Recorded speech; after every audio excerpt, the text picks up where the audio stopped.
Pemirsa, tampaknya tarif Trump ini bisa kita lihat sebagai sebuah peluang, begitu ya Pak Bayu. Tapi peluang seperti apa yang harus kita manfaatkan? Apakah ada peluang jangka panjang yang harus kita pertimbangkan, kita perhitungkan atau seperti apa? Jadi yang pertama saya tidak melihat tarif Trump sebagai peluang. Tarif Trump ini sebagai trigger, sebagai pemicu. Dia memberikan sesuatu yang menjadi perhatian bagi kita semua. Saya sangat apresiasi kemarin Sarah Sechan itu membangun bahwa Indonesia Incorporated itu benar-benar terbentuk gitu ya. Tapi menghadapi trigger ini, menghadapi picuan ini, kita harus punya persiapan jangka pendek. Jangka pendek, mau tidak mau harus diakui PHK-nya ada. Mau 30.000 kah, 40.000, 100.000, saya tidak tahu datanya, tapi yang di PHK ada. Teman-temannya Bu Ane yang tutup gulung tikar ada. Bahkan sebelum Trump. Jadi jangka pendeknya apa mengatasi itu dulu. Ya, ini menurut saya sangat strategis untuk kita lakukan karena itu padat karya. Demikian juga negosiasi, itu jangka pendek. Kita pergi ke sana, ngobrol dengan mereka, harus antri karena kira-kira 50 atau 60 negara sekarang sedang pergi ke Washington, nyari pesawat juga susah katanya pergi ke sana. Jadi itu jangka pendek. Tapi kemudian kita juga harus mulai berpikir jangka menengah. Karena ini tidak akan berhenti minggu depan, ini akan 2, 3, bahkan mungkin setahun, 2 tahun, 3 tahun. Pertama efisiensi harus kita lakukan. Kita sangat banyak biaya-biaya yang tidak perlu, biaya ekonomi tinggi, ada premanisme dan lain-lain, itu harus bisa diselesaikan. Tapi setelah itu harus juga ada restructuring dari industri kita. Nggak bisa dengan cara dan teknologi yang lama. Awalnya dulu tekstil dan garment kita itu dan juga alas kaki itu kan footloose. Footloose industry itu artinya mencari sumber daya murah aja. Sumber daya murah yang paling nomor satu adalah buruh murah. Tapi sekarang buruh kita sudah mulai perjuangannya Pak Jumur dan kawan-kawan sudah naik biaya tenaga kerja. Jadi nggak bisa cukup hanya dengan buruh, harus productivity yang dikejar. Tapi bahkan kita harus masuk transformasi dong. Masuk digitalisasi, masuk kepada teknologi yang memang masa depan. Karena kalau enggak, nanti kita akan mengalami lagi. Nah, itu jangka menengah menurut saya. 2-3 tahun harus kita lakukan dan kemarin tekadnya luar biasa, mudah-mudahan bisa dilaksanakan. Tapi lebih dari itu, ada masalah jangka panjang yang dirusak oleh Trump ini adalah kepercayaan. Tadi Pak Celi juga mengatakan, sekarang semua negara curiga, nggak percaya lagi. Jangan-jangan nanti ada lagi Trump atau siapapun akan melakukan dengan sepihak demi kepentingan negaranya. Sebuah negara juga pengen punya kepentingan negaranya. Jadi nggak menghormati negara lain langsung kenakan tarif seperti itu. Bagaimana? Jadi yang dikatakan oleh Bu Ani kemarin, jadi kita sekarang rule based trading system itu sudah nggak ada, it's over. Nah, ini yang harus kita bangun lagi. Tadi Pak Raden sudah memberikan indikasi. Untungnya Indonesia itu punya, kalau istilah saya, multi-regional trading agreement lah, kalau boleh. Kita punya ASEAN, harus kita jaga nih. Kita punya RCEP, harus kita jaga, dan seterusnya. Nah, kalau itu kita lakukan, maka menurut saya tidak bisa hanya sekedar hal-hal yang sifatnya ad hoc. Kita harus bangun sistemnya. Sampai dengan sekarang trading dari TPT, dari garment, dari alas kaki dan lain itu nggak ada tuh dashboardnya yang kita bisa memonitor gimana sih perkembangannya, perkembangan selera dan lain-lain. Dan jangan lupa TPT dan lain-lain yang padat karya itu bagian dari global supply chains. Merek-merek yang mereka produksi itu sebagian memang bukan merek Indonesia.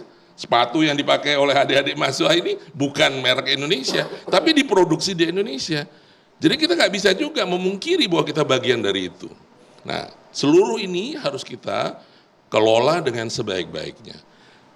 Saya setuju, krisis ini memicu kita, memaksa kita berpikir dan mudah-mudahan kemudian melaksanakannya untuk jangka pendek, jangka menengahnya, dan jangka panjangnya. Karena tidak bisa kita hanya investasi untuk jangka pendek. Enggak. Emang siapa Trump itu kok sampai kita harus invest demi dia? Enggak lah, cuma 2% kok. Kita melakukan investasi dan pengembangan demi kita, demi rakyat Indonesia, demi ini adik-adik pemimpin masa depan yang ada di sini.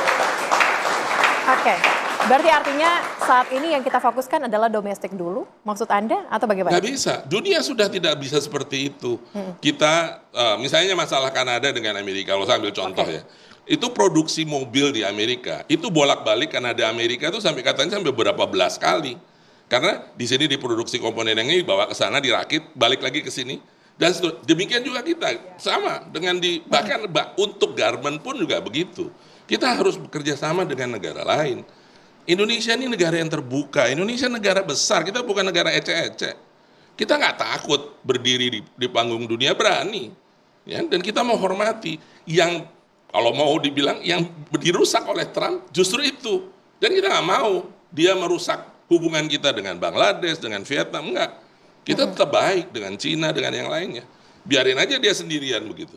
Jadi salah satu yang juga harus dipikirkan, misalnya yang harus dipikirkan, bisakah kita membangun reformasi WTO tanpa Amerika Serikat?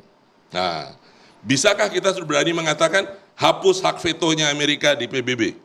Karena itu dia jadi sumber masalah sekarang. Seluruh dunia kena. Masa negara kayak gitu masih dikasih hak veto? Nah, jadi menurut saya ini harus menyeluruh memandangnya, lebih komprehensif. Dan rasanya sudah waktunya memang. Indonesia mau jadi negara nomor 5 terbesar di dunia kok. Saya lagi, kita bukan pemain ecek-ecek.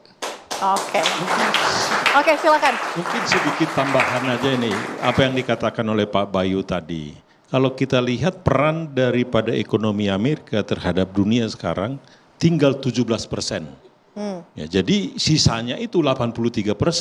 Sebetulnya kalau yang 83% ini kompak dan kita bisa saling terbuka, berdagang dengan baik, itu cukup signifikan. Dulu memang sempat dia 30%, tapi sekarang tinggal 17%. Jadi kesempatan yang tadi dikatakan oleh Pak Bayu tadi itu untuk kita menjalin hubungan dengan berbagai negara di dunia ini, itu sangat terbuka sekali. Adanya kesempatan untuk kita bernegosiasi untuk Amerika tentunya nanti, Bang Celi. Apa yang perlu dibawa oleh delegasi Indonesia nantinya menuju ke Amerika Serikat untuk dilakukannya nantinya negosiasi, agar negosiasi kita mungkin akan berbuahkan hasil. Menurut Anda bagaimana? Bagus tuh tadi dari Pak Raden, kan sudah ada beberapa kisi-kisi lah ya. Dalam negosiasi di Washington DC nanti ada beberapa hal yang gampang, low hanging fruits. Yang tadi dibilang kan bahwa kita kan beli minyak bumi 40 miliar dolar, sementara surplus kita kan 18 miliar dolar. Jadi agak relatif gampang manage-nya gitu. Kalau kita alihkan sebagian pembelian minyak kita dari negara sahabat yang satu ke negara sahabat yang lain, dalam hal ini Amerika Serikat, katakanlah 10 miliar dolar, maka kita sudah mengurangi surplus terhadap Amerika itu sudah lebih dari setengah. Itu kan semacam low hanging fruit yang tidak mengganggu pembiayaan apapun di dalam negeri. Ini satu contoh. Beberapa barang lain yang dari Amerika Serikat misalnya kita bisa kenakan, kalau Vietnam bilang 0% tarif, ya kita coba cari lihat Pak Raden, yang mana kira-kira tarifnya bisa kita. Sekarang kan kita tarifnya 5%, 4%, 6%, nah kita coba tawar-menawar di situ. Tapi memang problem sekarang adalah USTR-nya itu agak sedikit bingung sekarang, karena bukan hanya terlalu banyak tamu Pak Raden yang minta waktu untuk negosiasi, tapi yang menentukan seolah-olah memang realitasnya cuma Trump sekarang. Bahkan Howard Lutnick juga Menteri Perdagangannya itu, kalau orang bicara sama dia juga bingung bagaimana memutuskan, karena keputusan akhirnya pada Trump. Jadi ini masalah praktis ya, saya kira itu masalah teknis ya, tapi secara kerangka besarnya apa yang dilakukan oleh pemerintah Indonesia, mengajak negosiasi kepala dingin, ini kan masalah ekspor impor, nggak usah jauh tarik ke masalah emosional dan kedaulatan atau masalah ini. Memang sistem dunia yang berubah sejak Perang Dunia Kedua. Amerika yang menjadi underwriter dari global economy sekarang mau menarik diri dan mau mencoba melihat bagaimana, soal salah benar soal lain lah, bagaimana melakukan apa yang lebih ideal. Walaupun agak ironis karena pertumbuhan Amerika kan paling bagus di antara semua negara maju, tapi itu beside the point lah. Nah, intinya kita gunakan ini sebagai momen untuk memperbaiki diri, untuk bersih-bersih. Apa kata Pak Bayu itu bagus sekali. Dan kita pernah melakukan dengan sangat berhasil tahun 80-an. Cuman satu aja pertanyaannya Pak Raden yang perlu kita pikirkan ya.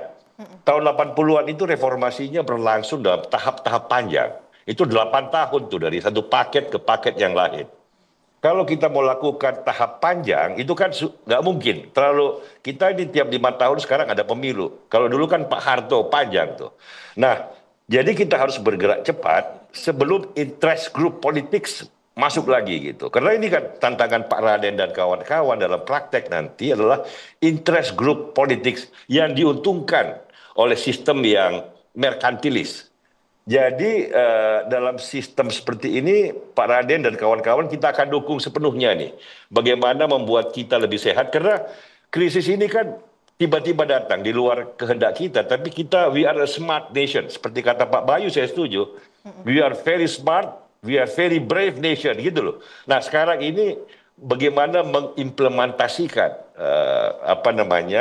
prinsip-prinsip mulia itu dalam jangan lupa ini kata Pak Raden dan Pak Bayu ya yang mengerti bagaimana masa depan kita. Problem kita paling fundamental adalah productivity dan hubungannya dengan middle income trap. Dulu kita bisa tumbuh 8% dengan industri kaleng-kaleng, sepatu, sendal, tekstil gitu loh. Tapi kalau kita mau masuk dalam negara maju dalam satu generasi lagi, industri kita memang harus lebih produktif. Dan ini momentum bagus untuk mengarah ke sana, Pak Raden. Oke, baik. Yang jadi pertanyaan kita sekarang, kalau kita mengutip apa yang disampaikan Bang Celi tadi adalah gerak cepat untuk nanti kita memperbaiki ekonomi, gercep gitu ya, untuk ekonomi ke depannya. Tapi kita akan bahas usai jeda pemirsa, tetaplah bersama kami.